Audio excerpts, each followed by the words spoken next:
చిన్న మాట అనుకోవచ్చండి. తమ్ముడు తనవాడైనా ధర్మం పాటించాలని మన ధర్మం చెప్తుంది. అంటే నా తమ్ముడైతే గనక అధర్మాన్ని పాటిస్తానని జగన్మోహన్ రెడ్డి చెప్తున్నారు. బాహటంగా చెబుతాడు. అందులో ఆయనకి ఏం లేదు, తమ్ముడు తనయుడు అని ఏం లేదు.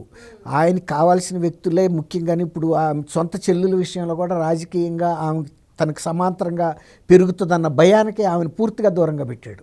తర్వాత తల్లి నామమాత్రపు గౌరవ అధ్యక్షురాలుగా ఉన్నా కూడా రేపు ఈ పార్టీని తను సొంతం చేసుకుంటుందేమో అనే ఒక భయంతో, అంటే ఒక క్రిమినల్కి ఎప్పుడు కూడా అవతలాళ్ళు కూడా క్రిమినల్స్ అనే ఒక ఆలోచన ఉంటుంది. ఆయన ఎప్పుడు ఒక కుట్రపూరితమైన ఆలోచన చేస్తాడు కాబట్టి తల్లిని కూడా నమ్మలేక ఆ పదవి నుంచి తీసాడు. తర్వాత మొన్న ఈ షేర్ల విషయంలో జరుగుతున్న కంపెనీ లా ట్రిబ్యునల్ ముందు జరుగుతున్న వ్యాజ్యాలు ఒకళ్ళ మీద ఒకళ్ళు మనం చూస్తూనే ఉన్నాం.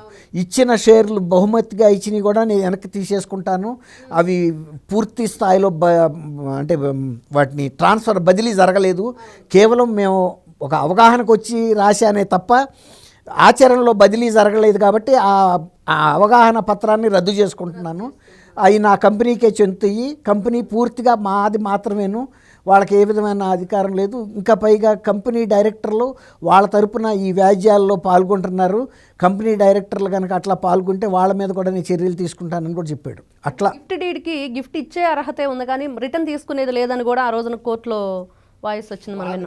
ఆయన దానికి చెప్పింది ఏంటంటే, అవి నేను కేవలం నా వ్యక్తిగతంగా సంపాదించుకున్న కంపెనీ షేర్లు నేను బదిలీ చేసినట్టు రికార్డెడ్గా ఉంది, నా చెల్లెలు నాకు నాతో అభిమానంతో ఉంటుంది అనుకున్నాను, కానీ ఆమె నాకు వ్యతిరేకంగా నా ప్రయోజనాలని దెబ్బతీస్తుంది, ప్రతిష్టను దెబ్బతీస్తుంది, కాబట్టి నా మనసు మార్చుకున్నందున నా షేర్లు నాకు వెనక్కి తీసుకునే అధికారం ఉందని కూడా చెబుతున్నాడు. ఇప్పుడు మనం ఒక గేలం ఇట్లా వేసినప్పుడు మన చేతిలోనే ఉంటుంది స్టిక్కు, తీసుకునే అధికారం మనకున్న అట్లా ఒక ప్రకృతి సహజమైనటువంటిది నేను తీసుకోవడానికి ఏం అభ్యంతరం, వాళ్ళకి ఎక్కడ హక్కు ఉంది అడగటానికని ఆ ఇద్దరిని ప్రశ్నించాడు.